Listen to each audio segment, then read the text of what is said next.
tiene vigencia o va a tener vigencia hasta el 31 de enero. Bueno, para analizar estas medidas que de alguna manera son focalizadas y dependiendo de la actividad han tenido bastante cuidado el Ejecutivo de poner algunas restricciones en actividades que pues impliquen aglomeraciones como gimnasios, como iglesias, restaurantes, etcétera. Hemos invitado por supuesto hoy a Diego Macera, él es gerente general del Instituto Peruano de Economía, quien nos acompaña esta tarde. Señor Macera, ¿cómo está? Muy buenas tardes, bienvenidos a Economía para Todos. Hola, buenas tardes, gracias por la invitación, encantado. Bueno, señor Macera, en principio, su opinión, la impresión que le deja pues estas medidas, de alguna manera económica, tiene una parte por supuesto económica de esta tarde. A ver, creo que el impacto económico, macroeconómico general de la medida va a ser relativamente menor. No, con excepción de algunas actividades, no, obviamente vinculadas más al sector servicios, creo que es poco probable que esto mueva demasiado la aguja de manera directa en la economía en general. Sí es verdad que para algunos sectores podría haber problemas para seguir desempeñándose como venían haciéndolo.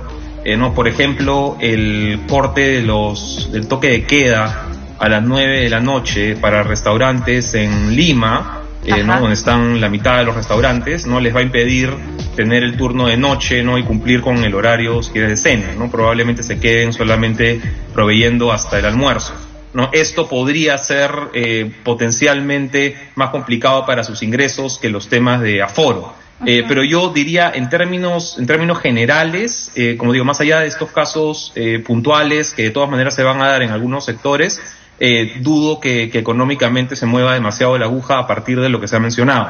Ahora, eso no quiere decir que la segunda ola no tenga impacto en términos económicos, por supuesto que lo tiene, no solo que a partir de directamente de las medidas que se han anunciado hoy día, no va a venir este golpe. Ahora, y en este tema, cuando usted menciona que sí va a tener, digamos, algún tipo de impacto en los restaurantes, que en su gran mayoría, y da esa cifra interesante, el 70% que está en Lima Metropolitana, ¿esta medida debería ir acompañada de algún tipo de ayuda económica para estas pequeñas empresas, señor Macera? Ya hay ayuda económica de parte del gobierno, digamos, desde el año pasado ha habido diferentes medidas orientadas a financiamiento, como Reactiva, ¿no? Orientadas al cumplimiento de planillas, ¿no? Algunos subsidios adicionales para salarios por debajo de cierto monto. No ha habido también una postergación en el pago de impuestos. Creo que hay algunas medidas focalizadas que todavía se pueden seguir impulsando, pero también creo que hay que tener cuidado, ¿no? Porque hay empresas que ya no están tanto en un problema de falta de liquidez, no es que estén pasando por un bache momentáneo, no, sino que ya están entrando en un periodo de insolvencia, ¿no? Entonces hay que tener mucho cuidado también con no usar recursos públicos en empresas que de repente ya no van a estar vigentes, haga lo que uno haga de acá a un año a dos, y que más bien la idea es que puedan cambiar de rubro, cambiar de giro de negocio, ¿no? Y no forzarlos a mantenerse de repente en un rubro que ya no va a ser rentable en el futuro próximo. Entonces creo que hay que tener cuidado con estas medidas también. Y dentro de este comentario que usted da, señor Macera, ¿ustedes tienen alguna data de cuántas empresas, a pesar de la ayuda económica que le pueda brindar el Estado, van a quebrar?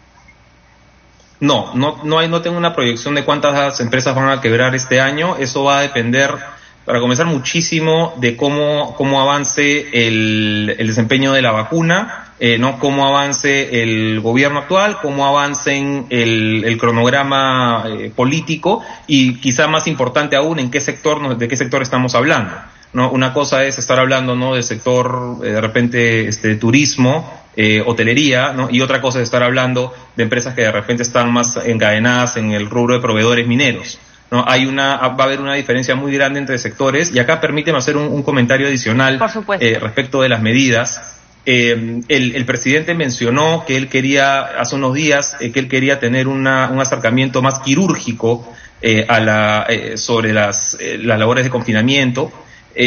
Yo acá de repente hubiera esperado que el bisturí estuviera un poquito más afilado, ¿no? Y que no agarremos a toda una región como si fuera igual, ¿no? Y más bien quizá poder diferenciar dentro de las regiones realidades que pueden ser distintas, ¿no? Dentro de Ancash podríamos hablar de una realidad distinta para Huaraz o para Chimbote, ¿no? En Apurímac podríamos hablar de algo distinto para Abancay o Andahuaylas, ¿no? Dentro de Lima incluso se podrían hacer muchas distinciones, dentro de Lima metropolitana. Esa es la perspectiva que ha tenido lugares, no te digo pues Estados Unidos, sino acá nomás Colombia o Chile, ¿no? Incluso dentro de las mismas ciudades, haciendo diferencias dentro de lo que se puede hacer en Bogotá, en diferentes zonas de Bogotá o en diferentes zonas de Santiago. Entonces quizá acá yo entiendo que cuando recién empezó este problema era muy difícil tener un acercamiento y data a nivel distrital o provincial, pero ya vamos 10 meses casi en este tema. Quizá ya deberíamos haber desarrollado las competencias para tener un acercamiento más preciso, no más quirúrgico, por usar la palabra del presidente, ¿no? Y no tratar a toda una región igual cuando de repente las realidades dentro de ella pueden ser distintas. Y ese término quirúrgico también lo volvió a repetir ayer el ministro de Economía, Waldo Mendoza, en su presentación de CADE, y él mencionaba incluso que el impacto de este rebrote, él hablaba de rebrote todavía, no iba a ser tanta porque ya se conocía, digamos, el comportamiento, ¿no? Ya se tenía el antecedente del año pasado. Entonces, lo que entiendo, señor Macera, es que le faltó, digamos, mayor pulso quirúrgico al gobierno para ser más precisos todavía en las medidas en temas de regiones. Yo creería que sí, pero también creo que no se pueden inventar información donde no existe. Y esto no es una responsabilidad solamente de este gobierno, creo que acá hay una responsabilidad compartida también con la administración anterior en términos de generación de data y de evidencia que permitan tomar permitan tomar decisiones más precisas dentro de las localidades, ¿no? Y como les decía, diferenciar quizá una ciudad de otra o una zona de otra dentro de una misma región como se hace en otros países. Creo que sí es un avance, sin embargo, tener una especie de sistematización, como se ha hecho ahora en estas 3 categorías, ¿no? De medio, alto y muy alto, ¿no? Y va saltándose de una a otra, es más o menos como se hacía en Ecuador, como se hizo en México, ¿no? Con un sistema más de semáforo, ¿no? Te permite dar un mensaje a veces un poquito más claro de qué cosas se puede y qué cosas no y dónde, pero quizá un acercamiento más preciso para las realidades dentro de las regiones habría valido un poco más. Y en temas económicos, en temas de reactivación, señor Macera, ¿en qué situaciones o en qué actividades económicas no podemos retroceder? Si es que de repente nos agarra, qué sé yo, una situación un poco más complicada, ahí tendríamos, digamos, que repensar las actividades económicas y qué actividades no podríamos dejar o no permitir que sigan funcionando. Y en ese caso, ¿cuáles serían?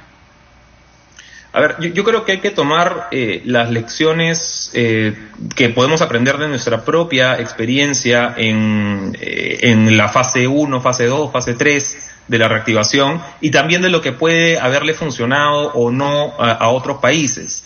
Creo yo que nuestro principal error, y viéndolo un poco en retrospectiva, es que la visión que tuvimos fue, oye, cerremos todo, ¿no? De plano, el default es que todo está cerrado, ¿no? Y hay algunas actividades que yo escojo, que voy abriendo esta y esta, y luego en la fase 2 abro esta y esta, y luego en la fase 3 abro esta y esta. Otros países más bien tuvieron la perspectiva de, oye, el default es que la economía sigue, ¿no? Y más bien voy a restringir esta y esta actividad porque las considero riesgosas. Entonces, este cambio de perspectiva en realidad es sumamente importante, ¿no? Yo estoy restringiendo lo que pienso que es riesgoso y lo demás por default opera, ¿no? Esa es la manera en que tenemos que, yo creo que replantear la manera de hacer las cosas si es que la situación se complicase con esta segunda ola. Uh-huh. ¿Cuáles son, obviamente, algunas de las actividades que tenemos que mantener? Yo pienso que construcción puede cumplir con ciertos protocolos, pienso que minería también, obviamente pesca, agricultura, las más difíciles, como siempre, van a ser las más relacionadas a servicios y las que tienen que generalmente tienen un mayor componente urbano también. Uh-huh. Teniendo en cuenta que pues este Perú del 2021 no es el mismo que el mismo país que encontró la pandemia en marzo del año pasado. Todavía no nos recuperamos, todavía no levantamos cabeza del todo, y entonces ahí sería importante pues hacer un manejo, digamos, quirúrgico, ¿no? Como decía usted, y también como lo mencionaba ayer el ministro de Economía y Finanzas, señor Macera. Sí, a ver, y también creo que hay que ser muy claros acá y para ser más precisos, en los términos en que no somos un país igual, uno de ellos es la parte fiscal. El Perú sigue teniendo una macroeconomía sólida, sigue siendo de las más sólidas de la región, pero ya no es la misma posición macroeconómica que teníamos en febrero. ¿No? Esto ha sido, bueno, en parte golpeado obviamente por la pandemia y la reducción de ingresos y el incremento en gastos, ¿no? Y en parte creo que también hay que decirlo por lo que las actividades del Congreso, las recientes del Congreso. Pero el resumen de esto es que nuestro espacio fiscal ya no es el mismo. Entonces estos bonos y estos subsidios y estos gastos extra que se dieron en el 2020, es muy difícil o casi imposible que se repitan en la misma magnitud en el 2021. Y el ministro Mendoza, además, creo que eso lo tiene muy claro, y yo espero también que quien lo suceda en el cargo en julio también lo tenga. Uh-huh.